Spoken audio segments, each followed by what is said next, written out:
Hello friends, this in truth is an interruption in our series So What About, because this week in our church it is our covenant service, and so rather than staying in the theme of mystery, we are listening to a brief word, a simple word that helps prepare a congregation for making covenant. So today's video is without all the usual little inserts and little clips and things that we use at the beginning. It's just straight, because I'm actually recording this. It's on Monday before the Sunday. I'm going off on a retreat, district ministers retreat, so I'll be away.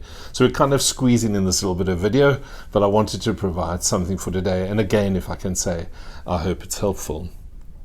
I heard a preacher say recently that he doesn't like to think of himself as being a servant of God as much as being a friend of God, because servant has certain connotations.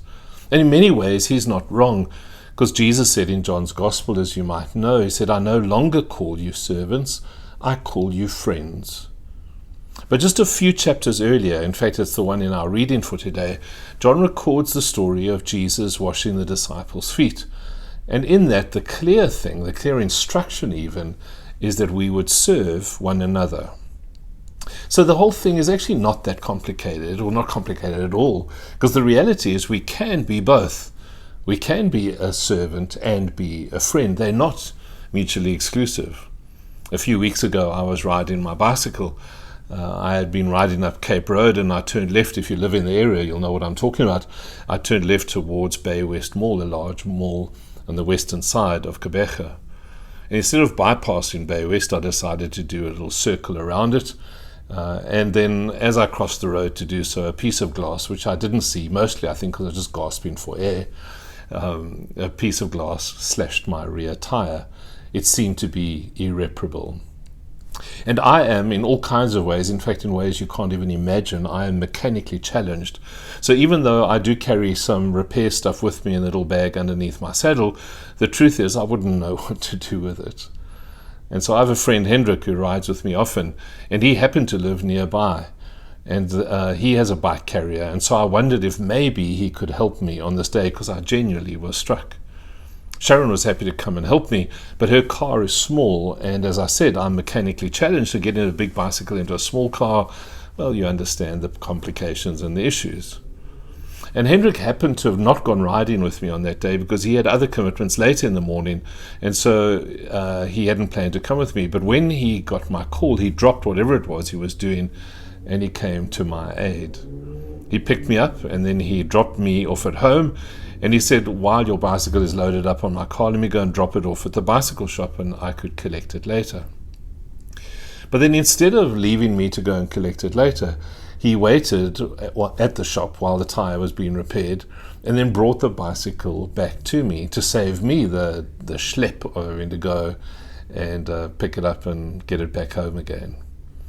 So that's a good friend. I know friends do that. Good friends do that. Maybe not every friend, but good friends do that for one another. He didn't have to do it. And to be clear, he in no way is my servant.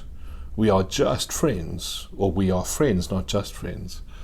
But on that day, and on other days, he was a friend serving another friend. And I really do think that that's what Jesus was talking about in the foot washing scene we see in our gospel reading today. And by the way, it's a little bit of an aside, but it's one of the reasons I don't do foot washing ceremonies at Easter time. Because who needs a ceremony? Why go through a ceremony, kind of a pretend thing, when we have a lifetime of opportunities, real opportunities, to serve one another, like to help a friend who has a bicycle wheel puncture? In the washing of the feet, Jesus showed that he was both friend and servant. And I want to appeal to you today to not underestimate the centrality of this act in John's Gospel for the entire Christian story. The centrality of this act for the entire Christian story. Because this act, I nearly called it a little act, but it's not a little act. This act indicates how we are, Jesus says it, how we are to interact with God and how we are to interact in the world. We are to be God's friend and servant is the call upon our lives. And because we are God's friend and servant, we will quite naturally become the friend and servant of others. Maybe not as naturally, because Jesus instructs it, and not as much as says it will be inevitable. But the sense is that when we learn to be God's servant and friend, we will become the friend and servant of others, because he will have that impact on us. Why do we suppose does Jesus make serving such an essential part of relationship with him and with others? Why does Jesus make this a pivotal moment, just as he's going to the cross? Why this thing? Why the washing of the feet in this moment? God has made it so that serving one another in this particular way, let's call it as friends, will be both sacrificial and satisfying. You don't get one or the other. To serve one another as servant and friend will necessitate it being both sacrificial, and out of that it will be satisfying. Because serving is God's antidote to selfishness and self-centeredness. Service is what breaks the bubble of our claustrophobic lives, our inward-looking lives. Service breaks us out of that inward-lookingness, and at the same time, it doesn't just break the bubble, it also fills us with deep satisfaction. You will know what I mean. I'm not telling you anything you don't know, but it depends what you're doing. But when you do that, it can fill you with the satisfaction of having some purpose in life. It can fill you with the goodness that comes with being kind to someone else. Just that word goodness. It can fill you with a general sense in your life of participating in an act of goodness. It binds people together. Service and kindness and friendship and goodness binds people together in extraordinary ways. I haven't got this in my notes, but I traveled, as many of you know, on my sabbatical last year, and I had a difficult moment. I needed help to catch a second train, and stuff had got messed up. And this young guy on the train bought a reservation, a kind of a ticket for me, to make sure that I got into the next train, and he wanted no money from me. I insisted, I managed to go, but he was just happy to make the reservation for me. And I feel such gratitude. I don't even know his name anymore, in truth, in the hustle and bustle. I've got a weird photograph of him when I was photographing the train, but it was just that kindness binds us to people. It's the acts of kindness and friendship are both sacrificial and satisfying. So in some ways, my preacher friend was right. The idea of being a servant can be a risky one. The idea of being a servant without this element of friendship can be a risky one. We know in our nation that there are millions of people working as servants as of one kind or another. And many of those people work incredibly hard and yet earn just a minimum wage. And through earning a minimum wage, they live very vulnerable lives. So servanthood isn't so romantic when you're catching a taxi at 5 a.m. in the morning to go and earn a small income. It's far from the kind of sentimental art that we see of Jesus washing feet. At the time of Jesus, the very act of servanthood would have been strongly associated with the idea of slavery, of real oppression. So to be clear, in Jesus' world and in our own, servanthood can be an abusive and a destructive thing. But when we blend it with the word friend, something special can happen. Friend on its own, which is often what we think of, can end up being milkshakes at a nearby roadhouse, sincere, but mostly superficial. However, friends who understand the gift of serving one another, so friends on its own, I think, can be an empty word, but friends who understand the gift of serving one another can produce a quite remarkable thing in one another's lives. And this covenant service, which we are observing on Sunday, is really a re-invitation to be God's both friend and servant.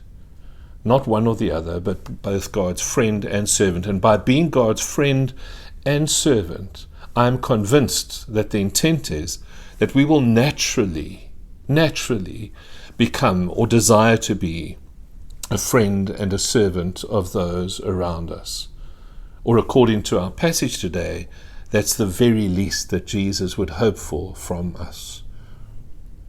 And I think it's also helpful. I found this helpful over the years. I often used to think when I heard a word like this that we had to go off into some distant place. But I'm convinced more and more that the first place that we begin to learn to be a servant and a friend is with those who are closest to us. It's our families. It is our friendship circle. And then it goes as well to our family of faith. It's the very next, as it were, easiest group of people to love. The faith community is the classroom for learning to serve and love people we don't really know or love, compared to, for example, our natural friends and family. Jesus said in the Gospel of Luke, if you love those who love you, what credit is that to you? Even sinners love those who love them. And if you do good to those who are good to you, what credit is that to you? Even sinners do that. So we are called to be more than just friends with people with whom we are already friends. We are called to love and to serve people beyond our natural circles. But it's also more than just that kind of idea. It also has to do, if I could say today briefly, it has to do with vision.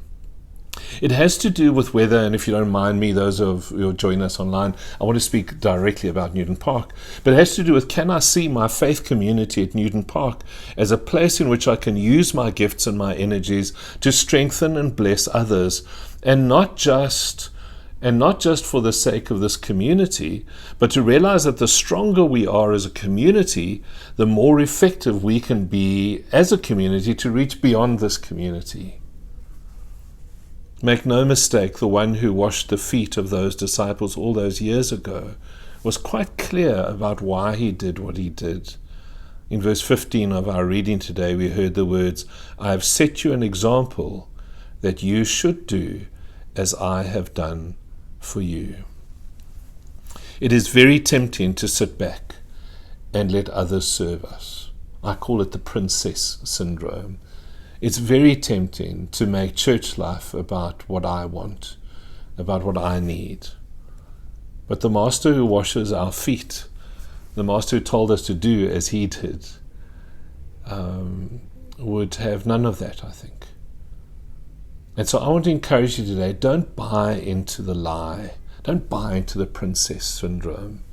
Don't buy into that it's got to be about me, because that stifles you. It's claustrophobic. It's destructive. The richness of life will never be found in only looking after yourself.